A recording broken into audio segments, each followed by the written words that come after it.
Why Christmas kami ngayon? Ilang araw lang nawawala si Eliza. Pagbalik niya, mahal na yung bigas. Buti pa bigas, minamahal. Paano masabi? Hindi ka naman Ditepsi. Wow. Dumating sila kahapon. Kasi very festive na dito sa shop natin. Yan, andito sila. So, kamusta ka naman, Ti? Saan ka nagpapapalagi-palagi? Sa kwarto! Ay, pag may tatanong dito ng ng edad ay nagbibigay ng regalo, di ba? 38.9. Cloudy mataas pa din. Sa sky, bumaba na yung temp niya. Lumamig-lamig na. Ito ng makeup ko. Grabe. I'm in the mood. Ang ganda ng pagkakagawa ko, guys. Panira lang talaga yung kilay ko, yun. Hindi ko pa siya napapashave. Sobrang tagal na nung kilay ko. Dito ko napapashave. Kaya sobrang kapal na niya. Meron palang mga nagme-message, nagsasuggest. Ipaayos ko daw yung kilay ko. Gustuhin ko man ipaayos talaga. At kung pwede lang talagang isingit.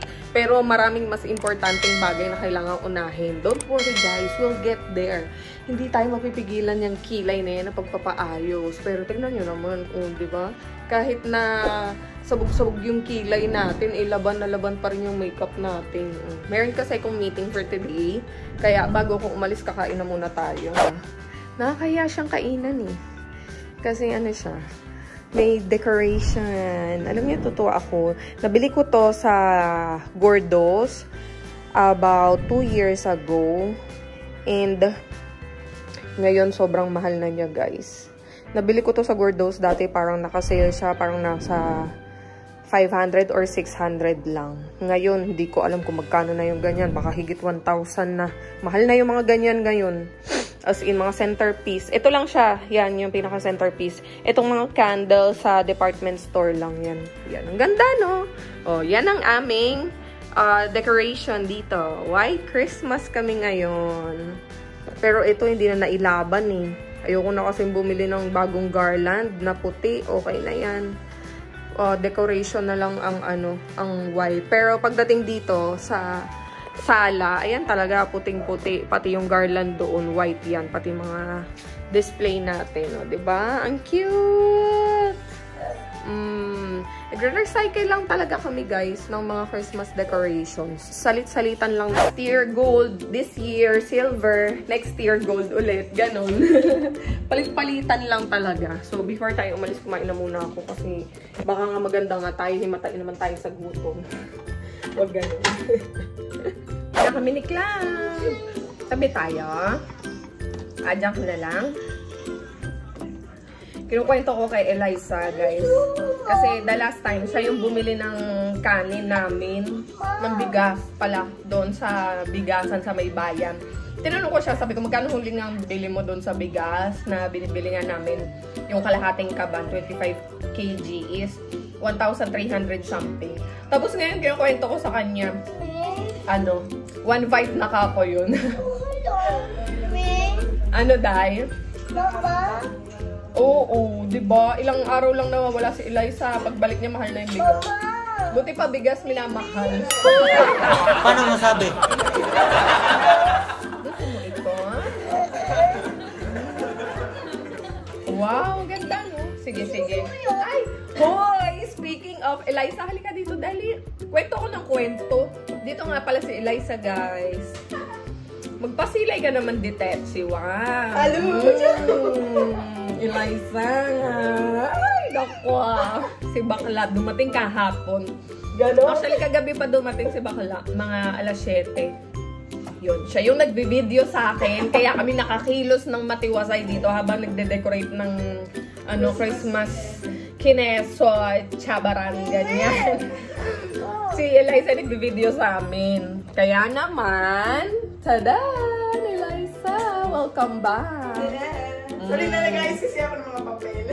Diba? Nag-ayos siya ng mga kapapelan niya dyan. May kasama si Eliza. Si Kuya Kenneth. Si Kuya Kenneth busy eh. Kuya, halika. Magpa-site ka, Dites. Hi! Ala, tago naman. Ayan. Si Kuya Kenneth, pinsan ni Eliza. Yan. Dumating sila kahapon kasi sila ang tutulong sa akin. Sorry. Dumating sila kahapon. Huwag ka na mag-fish. May tinik yan. Mamaya. Eto, totoo. Dumating sila kahapon. Kasi sila ang tutulong sa akin. Tsaka ito. Tsaka fish. Oh, sige pala. Yun. Sila ang tutulong sa akin sa bazaar. Ayan. Kaya mamaya, after lunch, mag-ayos na sila ng gamit habang nasa meeting ako. Pagbalik ko, pupuliduhin namin yun. And then tomorrow, final, ikakamada na namin yung mga gamit dito sa garahe. Kasi Lunes na madaling araw yung alis namin papunta ng Okada para mag-set up ng bazaar. So, dire-diretso, walang magpapahinga. Eliza will come back. And kay Kuya Kenneth na wala, diba? Mahalang talent fee nun, kaya very, very quick lang ang exposure. Oh, babalik agad si Mama, ha? Oh, babalik ako agad, babalik. Andiyan si ate, maglaro kayo. Oh, Hindi kasama tayo kay Mama? Help pa. Iwan man si Papa eh. Bibili tayo ng halaman, kasama ka sa akin. Wow! Bibili kaya? Iwan ko yung Benta ng... susi ng fort? Ay, papalit tayo susi. Yung para magdala. Bibili tayo ng plants. Mamaya. Dalhin nyo na pa yung mga grocery, ha? Yung ice cream, at saka yung chicken breast. Ayusin ko pala. 3 hours later. Oh, ayan. Tapos na yung meeting namin. Hindi na ako nakapag-vlog dun kasi personal yun eh. Something that, hindi natin pwedeng i-document. But, ano nangyari? Conclusion doon. Sa pinuntahan ko kanina, very positive. So, pinagpapasalamat natin yun kay Lord. Pero syempre, hanggang hindi talaga dumadating yung result, hindi tayo pwedeng panigurado. Pero yun. Anyway, huwag nyo na intindihin yun. So, nandito ko ngayon sa shop, guys. Ayan. Hi! Teka lang. Ayan. So, nandito ako ngayon sa shop. Dito na kami dumiretso. Si Sister Lisa andito din. Kasi dito na kami magdi-dinner. Also, galing ako ng Balay Pandesal kanina. Pauwi. Binilhan ko sila, sila Sky ng pasalubong, saka si Jet. Tapos meron ako nakita ice cream na, ay pakita ko na pala sa inyo ito. Binaba ko, nilagay ko sa freezer. Kasi nga baka matunaw hanggang mamaya pa kami dito. Naabutan na rin kasi ko ng coding. Ang coding hanggang alas 8. Alas 5 pasado na, buti na lang, nakaliko na ako dito. So, ayun, dumiretso na ako dito sa shop. Yung guys, yung ice cream na bili ko sa Balay Pandesal. Dapat ang bibilin ko lang talaga is taho. Yan, yung chilled taho. Kaya lang, kaikot ko doon, nakita ko to, yung mga ice cream nila. Dirty ice cream, chili chocolate yan. Binili ko kay Jet, kay Sky, yung strawberry, tapos chocolate kay Cloudy. Tapos meron ding siomai. Ayan. Siomai. Almost 200 pesos lang yan. 16 pieces na. Mahilig ako sa siomai kasi gustong-gusto ko. Kaya binili ko na. Mahilig ako sa siomai kasi gusto ko yung sinasawsaw na may chili oil. Nasarap ako, grabe. Siomai at rice lang, solve na ako. As in, kahit 2 pirasong siomai lang yan, okay na ako. Basta may chili oil. Kaya bumili ko. First time ko yung tin rice sa Balay Pandesal. Di ko alam kung masarap. Pero, yun. Update ko din kayo, guys. Mura lang kasi siya. 16 pieces. Almost 200 pesos lang. Alam mo, first time na Friday wala akong tugtog. Para ngayon lang ako nakapagpahinga hanggang linggo. Tayo mamaya. Nakita niyo ba yung gawa ng mga girls? Kaya nga. Ayan o. Girls. Girls daw. Hindi girl lang. Bakala o. Nag-decor na sila dito ng ng Christmas decoration. Ayan. Actually, dinala na yung mga Christmas decoration dito ng isang araw. Prior pa kami naglagay sa bahay. So, ayan, naglagay na sila dito. Ayun pa. Ang cute. Ang ganda. Pwede na kayo mag-picture ulit dito with the Christmas vibe. Ayan. Pati yung yung mga yun? Christmas light. Tapos gawa sila ng centerpiece. Ang cute to. Ganda. Diba? Very festive na dito sa shop natin. Sarap. Ito pala yung bago nilang drink. Tikman mo na, sister. Creme brulee. Crema. Ang sarap po. Ito favorite ko. Yung mga sugar candy. Yan, andito sila. Si Tita Ginalyn yung magbe-birthday bukas. Sila yung event. Hi, Pat! Salamat! Bukas kasi may workshop dito. Land workshop. Na sila ang isasabay sa birthday. Oo. Yun. At may Zumba class din dito. Kaya nga eh. Cafe namin. All in one. Zumba class. So, susunod may Pilates class.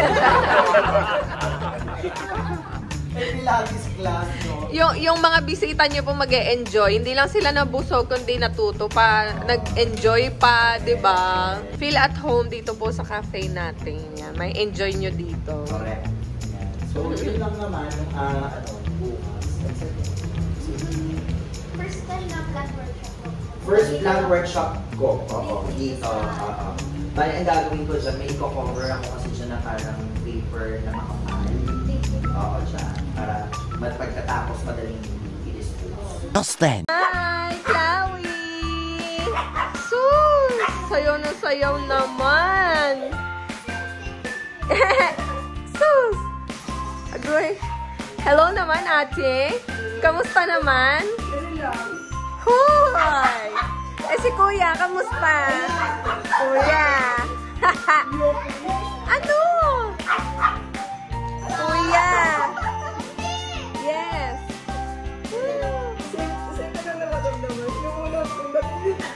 Same na naramdaman niya ng unang dating. Po! Jingle bell rock. Jingle bell swing and jingle bell ring. Hi, Sky! I have. It's here. It's here. Go. Dali! Dali, dali. Sige, pag iba na dampot mo dyan, basahin mo. Yung isa dyan maanghang. You should know. You should read. Dali, read mo, read. Oo. Read mo. Ayan. Chocolate. O, sige. Meron strawberry. Cloud D, laban mo talaga yan. Meron strawberry. Basahin mo nga. Pero meron. Yan, ano yan? Ha? Chili chocolate. Yan. O, kanina yan. Chili chocolate. Kay Papa. And, ano yan? Strawberry. O yun, alam na alam niya. Isang tingin lang. Baba tayo sa basement at tignan natin kung anong mga narating ng aking mga angels. Narating? Agoy, nagbo-vlog. Ang mga angels. Ano nang napaggawaan nyo dyan? Agoy, ang basement namin, grabe, walang ka talagang malakaran na. So, dati, dito ako nagagawa ng ano, guys. Mali pala yung tinitignan kong side. So, dati, dito ako nagagawa ng candle before ako lumipat sa office. So, yun. After kinailangan nung may-ari yung space, give up ko na yung office ko kasi kailangan na nung may-ari yung space. And hindi na ako nag-effort na humanap at lumipat ng ibang office. Kasi first, hindi ko din siya masyadong natututukan yung Lumiri brand ko ngayon. Second, masyado nang malayo para sa akin ha, sa sitwasyon ko yung mga ibang offices na available. Pangatlo, mas convenient sa akin na dito na lang ulit sa bahay gumawa. Kasi at the same time, ako na lang din yung nagbabantay sa mga bata. Tapos si Jet, puno yung schedule niya ngayong November and December. Lalo na yung December niya, araw-araw siyang may event at saka gig. Kanta. Ayan na nga.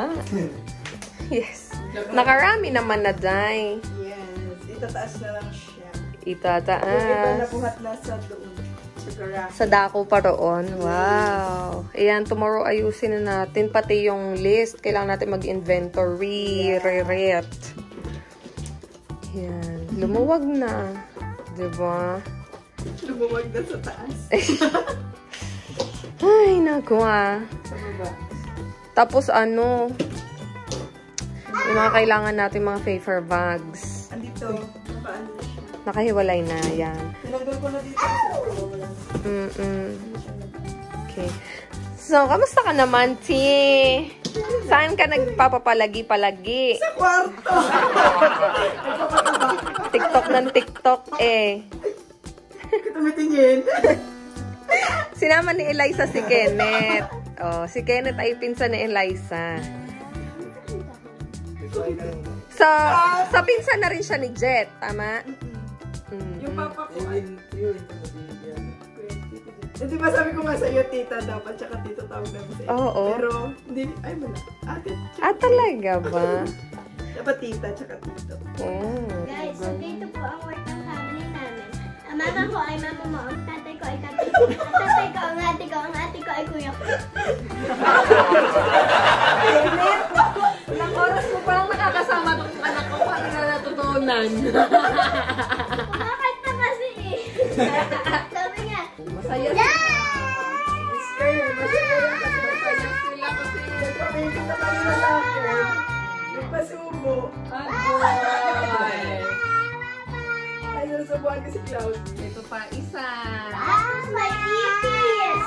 Ano naman na kayong mga napagnilayan? Pili ng mga panahong ikaw ay nasa dagat. Charing. Wala maulan doon, hindi ako makalabas kaya nasa kwarto lang. Sabi ni Mama, TikTok ka daw. For the TikTok lang ang person. Ayun, ako sa TikTok. Dinadamay. Wala naman, mga ganap sa buhay. Kung ano yun, pag-gawin ko, ganun dati. Walang mga... Pero wala akong ginagawa. Nagtimbang ka ba? Puting ngayon. Umayat ako eh. Wow! Umayat ka na. Wow! Charing. Bawas. Hindi ako makain mo. Kumakain mo. Nagkasakit niya ako dito. Super baller lang ako. Kwarto-kwarto. Dahil dito ko na lang mag-Christmas. Oh. Isa ba din ba? Eh, gusto mo. Birthday yun ni ate. Oo nga, ano ba yan? Christmas birthday. Pag napanood tong vlog, lagot ako sa mga magulang niya. Sumiyasin niya pala yung ano. Nagdadala. Dahil dito ko na lang mag-Christmas pag makakaawa ako sa iyo. Patay tayo dyan. Mag-iisip ako ng malalim. Ano kayo naging magpinsan ni Kenneth? Kapatid ng... Yung mama ko, tsaka yung papa niya magkapatid. Ah, okay. Ganon. So sila ni Jet magpinsan din? Tumangkin ako. Ay, pamangkin po. Paano? Si Lolo at saka si Lola ay magkapatid eh. Yung papa ni Papa. Tsaka yung Lolo mo sa pa. mama ni Oo. kapatid. Kaya nga sabi niyo, bakit ate ang tawag mo? Ay, dapat tita, tsaka tito. Pero kay Tito Ondo. Tito ang tawag ko. Ay, pag nagtatanong dito ng ano, ng itatay, nagbibigay ng regalo, di ba? 35 na pala ako ngayong December. Birthday number naman. Sino mo tawan-tawa? Oh, Sumisilip dito sa akin tapos sumatawa. ano ginagawa mo pa? Kailangan yung mamahinga ngayon dahil bukas ang ano, mapapasabak na tayo sa pag-aayos. Bukas ko yung guys kasi ng mga gamit talaga. Meanwhile. Nilalagnat na naman yung dalawang bata. Actually, ito si Cloudy, 38 ang temp. Tapos si Sky, 39.1. Wait, 5. Hmm?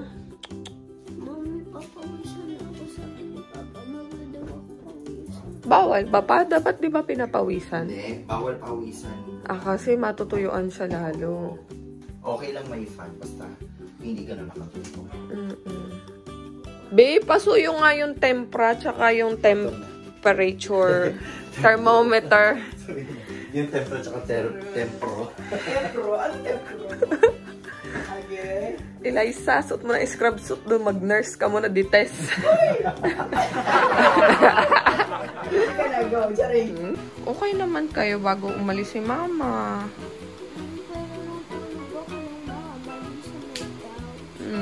Tapos? Ay si Elizabeth. Tapos, pagkatapos na nakatulog ako. Pag-gising ko, Masama na pakiramdam mo. tapos si Claudia, sabi ko, ba't ang init nito? Tapos pumunta si Lola. Tapos minasage niya yung little bit Claudia kasi parang lalagnat. Ako naman, nanonood lang ako kasi parang pinapakiramdaman ko din sarili ko kasi parang ako sumasakit sa likod. Tapos nung humiga ako pagkatapos ni Claudia, ayun na masakit na likod ko. Feeling ko na nilalagnat na ako. Okay naman yung mga bata kanina bago ko umalis. Tapos mga bandang alas 7, tinawagan ako ni Sky. Tapos sinabi nga na nilalagnat daw si Cloudy. Kaya sabi ko, painumin na ng tempra kasi may stock naman ako ng tempra dito. So pinainom nila ng tempra. Tapos pagbalik ko, ayan, medyo bumababa yung temp ni Sky. Nag 37.1 na. Kanina 39 to. Kasi nakapag-tempra na siya. Ni Cloudy. Lagay din natin. So, ayun. Pangalawang tempra na ni Cloud. Ikaw first time mo, no? Ngayon. Ayan. Ayan na. Tumunog na. Oh, 38.9. Cloudy mataas pa din. Mainit ka pa din. Sabay lang kayo uminom ni ate ng paracetamol. Kaya ate bumaba na. Sa'yo mataas pa din. Paikot-ikot. Balik-balik. Tayo natin si Papa, ha? Dala yung nyo, ha? Full fever. Ha? Ayan na, oh. Wow. Yan. Sus. Sige, gana tayo. Si ate, lagyan mo din pa. Si Ate Sky. Naka-monitor tuloy ako sa inyo ngayon. Every 4 hours na paracetamol. Nakabili ka battery pa? Para dun sa sa pinipindot. Gano'n. Meron kasi si nanay. Mag-manual, mas maganda manual. Okay. Kasi mas accurate. Si Sky, bumaba na yung temp niya. Lumamig-lamig na. Si Cloudy, yung mainit pa rin talaga, oh. Pag hanggang tomorrow morning, hindi nawala yung lagnat nyo, we'll go to the hospital. Sige na mga niskis, mukhang it will be a very long night for me. I need to rest din kahit papaano para mas mabantayan ko yung mga bata. Monitor talaga sila kasi mahirap pakampante na paracetamol lang. Mamaya may mas matinding reason pala bakit pabalik-balik yung lagnat nila. So, ayan, I have to end this vlog na update ko na lang kayo tomorrow sa mga susunod pang mangyayari regarding the kids. Ang hirap kasi pabalik-balik yung lagnat nila. Tapos ngayon sabay pa sila. So, yun. Thank you so much for watching, guys. Good night.